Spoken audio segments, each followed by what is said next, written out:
धार्मिक कथा में उमड़े श्रद्धालु। शास्त्री नगर स्थित प्राचीन श्री ओम शिव धाम मंदिर प्रांगण में स्वामी वेद व्यास जी महाराज के मुख अरविंद से धार्मिक कार्यक्रम का आयोजन किया गया।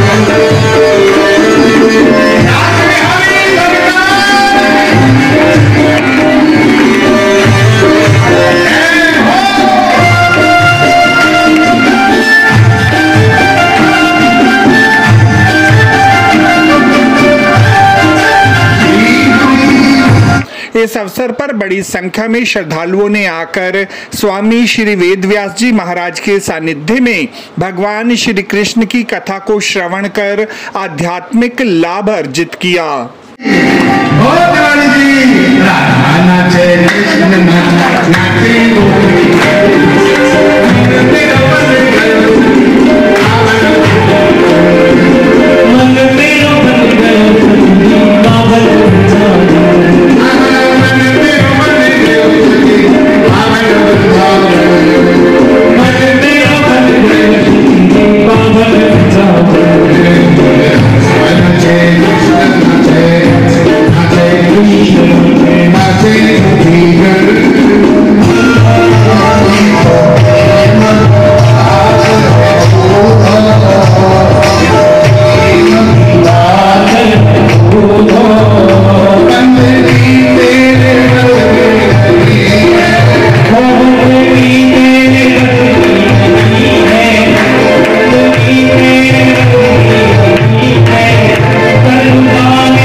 जय जय श्री राम, जय जय श्री राधा रास बिहारी भगवान की, राधा रास बिहारी भगवान की, जय जय श्री राधे। भगवान थोड़े ठाड़े जाओ, अभी तो नाचे भी ना हो, थक गई लगते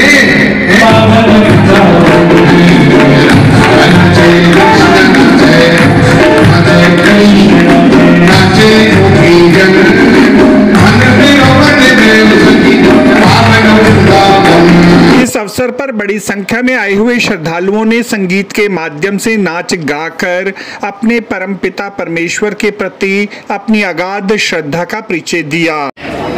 महाराज जी, इस प्रकार की जो कथाएं होती हैं वो समाज के लिए कितना जरूरी मानते हैं और युवा वर्ग धर्म की ओर मुड़ता है? हम लोग जो कथा करते हैं, आज हमारी जो पीढ़ी पाश्चात्य संस्कृति की ओर जा रही है, हमारी नई जनरेशन पर, हमारे बच्चों पर जो पाश्चात्य संस्कृति का प्रभाव पड़ रहा है, सनातन धर्म उनको उस रास्ते पर लाने के लिए परम आवश्यक है। आज हम अपने बच्चों को बहुत बड़ा इन्वेस्टमेंट करके उच्च शिक्षा तो प्रदान कर रहे हैं, अच्छी शिक्षा तो दे रहे हैं, अच्छी शिक्षा जितना देना अनिवार्य है, परम आवश्यक है, उसी तरह हमको अच्छे संस्कार भी बच्चों के लिए देना है। वो संस्कार कथा से, सत्संग से, मंदिर और देवालयों पर जाकर के संतों की शरण में पहुंचने से ही प्राप्त है। और हम सिर्फ और सिर्फ आज की संस्कृति, आज की सभ्यता के लिए, आने वाली हमारी नई जनरेशन पीढ़ी के लिए ही मार्ग बताते हैं और उनको वह पथ प्रदान करते हैं जिससे वो हमारे राष्ट्र को विश्वगुरु की ओर ले जाए, हमारे सनातन के परचम लहरामे, पताका फहराए। धन्यवाद। इस अवसर पर धार्मिक कार्यक्रम के आयोजक एवं गीता कॉलोनी वार्ड के पूर्व निगम पार्षद श्री बंसी लाल ने कहा कि समाज को प्रतिस्पर्धात्मक युग का परित्याग कर समाज की उन्नति एवं विकास के लिए कार्य करना चाहिए। बंसीलाल जी कितने वर्षों से ये कथाएं कर रहे हैं, कथा का आयोजन करते हैं और कितना लाभ मानते हैं समाज के लिए? देखिए, भागवत कथा करीब 25-30 सालों से हो रही है इस मंदिर के अंदर, और ये वेद व्यास जी आए हैं, वृंदावन से आए हैं, तो कई दिनों से टेलीफोन पे बातचीत होती है, ये भी कथा करनी है, कथा करनी है। तो मैंने कहा अब इस तरह की है कथा, तो जो हमारे जो बुजुर्ग थे इसलिए यहाँ पे रखी गई है कि हम जीते जी तो उन्हें खाना देते नहीं, मरने के बाद उन्हें खाना मिलता है। तो जीते जी माँ बाप की सेवा करनी चाहिए और अच्छी तरीके से रखना चाहिए, क्योंकि माँ बाप किस तरीके से बच्चों को पालता है, पढ़ाई लिखाई करके कैसे करके वो बच्चों को पढ़ाता है। तो हम लोग संस्कृति भूल गए हैं और यही जाना है भगवत कथा जो भगवान श्री कृष्ण की है, जिन्होंने हमें जन्म दिया है, इतना अच्छा जन्म दिया है। देखिए, हमारे दांत, हमारे हाथ, हमारे बोलचाल पूजा पाठ करने के लिए है। ये अगर मीट खाना हो, शराब पीनी हो, बिल्कुल ये पीनी नहीं चाहिए। मीट खाने होता तो हमारे भगवान राक्षस जैसे दान देता, बिल्ली जैसे दान देता, कुत्ते जैसे दान देता, शेर जैसे दान देता। तो इसलिए भगवान ने हमें इतना सुंदर बनाया। ये दांत है जो मीट खाने के लिए नहीं है। तो ये इसीलिए पूजा पाठ करो और भगवान श्री कृष्ण जी को याद करो, जैसे दुर्गा माता है, भगवान रामचंद्र जी हैं। ऐसे काम करो जिससे अमन शांति रहे हिंदुस्तान के अंदर। लोग भगवान को भूल गए हैं, इसीलिए पल्ले आ रही है। हिमाचल प्रदेश देख लो, उत्तरांचल देख लो, और कई पंजाब देख लीजिए, कई लोग बह गए हैं, गायें भैंसें बह गई हैं, तो बड़ा नुकसान हुआ है। लेकिन भगवान को याद करोगे तो हिंदुस्तान आगे बढ़ेगा और आप लोग भी सुखी रहोगे। इस अवसर पर महिलाओं ने भगवान श्री कृष्ण को समर्पित गीत संगीत के माध्यम से अपने मनोभावों को व्यक्त किया।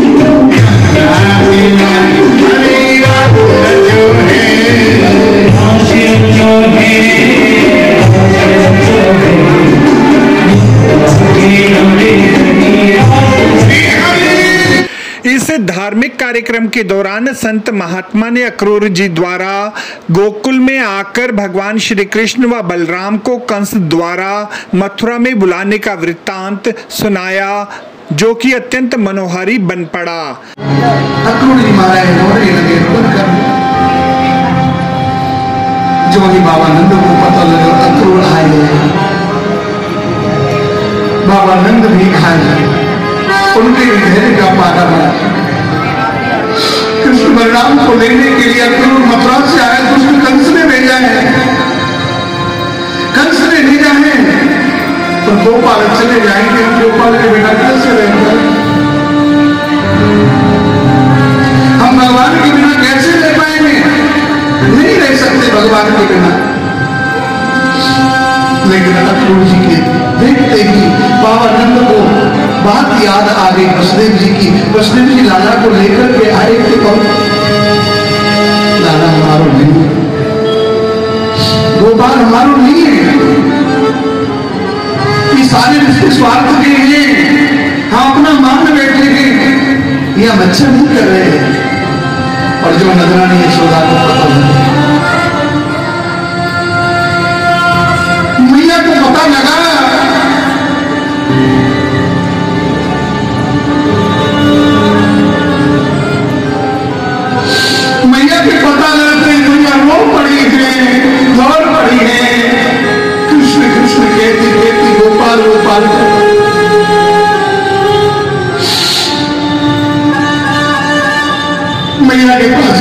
प्रभु दे भैया रो मत। भैया को तो वही याद आ गया उस दिन की का दृश्य, बेटा हमारे मत भूल जियो समरा में घर के तो को पहुंचाए और मुझको निगाह बोले बेटा दुनिया जबेगी तेरो नाम। वास्तव में भारतीय संस्कृति एवं सभ्यता जितना अधिक प्रभावित भगवान श्री कृष्ण की लीलाओं से रही है, उतना किसी अन्य देवी देवताओं की लीलाओं से नहीं। कहत नटत रीझत खीजत, मिलत खिलत लजियात, भरे भुवन ही करत हैं, नैनु ही सो बात।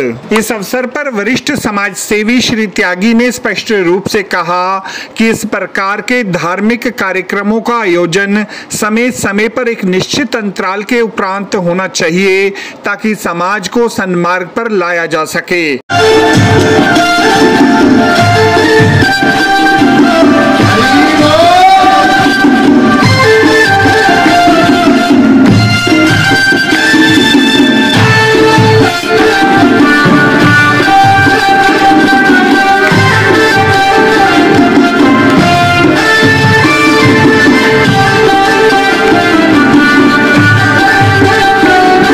त्यागी साहब, इस प्रकार की जो कथाएं होती हैं समाज में कितना जरूरी मानते हैं? ये तो समाज जागरण का काम है। ये तो शुरुआत से हमारे यहाँ गुरुकुल परंपरा थी, तब से ये भी एक माध्यम है लोगों को जागरूक करने का। और इसमें बीच में बिखराव आ गया था कुछ, ये तो जितनी ज़्यादा से ज़्यादा हो इसमें बच्चों को इसमें जोड़ना चाहिए। क्योंकि अभी जैसे आज यहाँ देखा आपने पंडित जी ने कितनी अच्छी अच्छी पारिवारिक बातें जो हैं, क्योंकि आजकल वो घर टूट रहे हैं। पहले तो दादी नानी बड़े परिवार होते थे तो वो ये सब काम करते थे, लेकिन आज की स्थिति तो ये है कि सिंगल हम हो गए हैं, तो बच्चों को संस्कार मिलेंगे कहाँ से? अगर ये कथाएं भी बंद हो जाएगी तो जो हो रहा है उससे और घोर कलयुग है। ज्ञात रहे कि मंदिर के विशाल प्रांगण में नाना प्रकार के देवी देवताओं की हृदयग्राही एवं अलौकिक प्रतिमाएं विद्यमान हैं, जो मंदिर परिसर में आने वाले आगंतुकों का ध्यान स्वमेव ही अपनी ओर आकृष्ट कर लेती हैं।